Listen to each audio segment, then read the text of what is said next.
Dear brothers and sisters in Christ, I'm Paul Sieveking, President of Iowa District West of the Lutheran Church Missouri Synod. I bring you greetings this Advent and Christmas season. In many of our churches on Christmas Day, your pastor will be reading to you from the Gospel according to St. John, these beautiful words from the prologue. In the beginning was the Word, and the Word was with God, and the Word was God.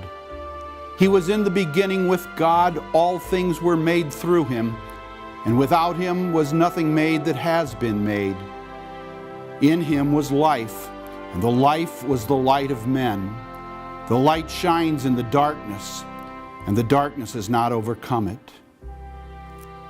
Every year Christmas comes during the darkest season of the year, and this year in particular, the darkness seems so deep. We hear of darkness in faraway places around the world, darkness in our own country, in small towns in Connecticut, darkness in many of the communities in Iowa, and even in our own homes. Darkness represents evil. There's plenty of evil, plenty of sin to go around. We look outward and we see it. We look inward and we see it within ourselves. Darkness results in fear of wrath and punishment, fear of what we rightly have coming because of our sin. Darkness and death are closely related. Darkness and sorrow, and certainly we see sorrow in the world in the darkness of this season. Darkness and despair. St. John assures us that in the midst of all of the darkness, the light is truly shining, and the darkness cannot overcome the light. For in fact, the light has overcome the darkness. That's the good news of Christmas. John continues, "The Word became flesh and dwelt among us. And we have seen His glory, glory of the one and only Son, who comes from the Father, full of grace and truth." That's the Christmas story according to St. John.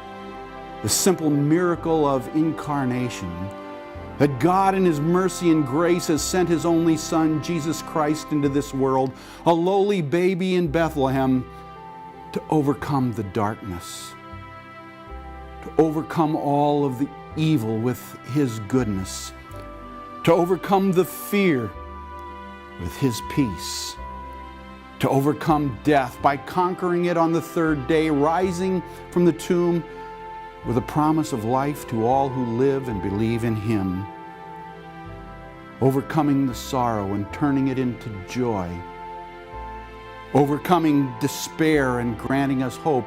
Those are the words of the Christmas season. God brings goodness and peace and life and joy and hope into the darkness of this world. That's the message that we proclaim. The good news of great joy, which is ours this Christmas season. In the midst of all of the darkness of the world around us, the light continues to shine, for we have seen His glory, the glory of the one and only who has come from the Father for us, full of grace and truth. On behalf of all of us in the offices of Iowa District West, we wish you and yours a very blessed Christmas.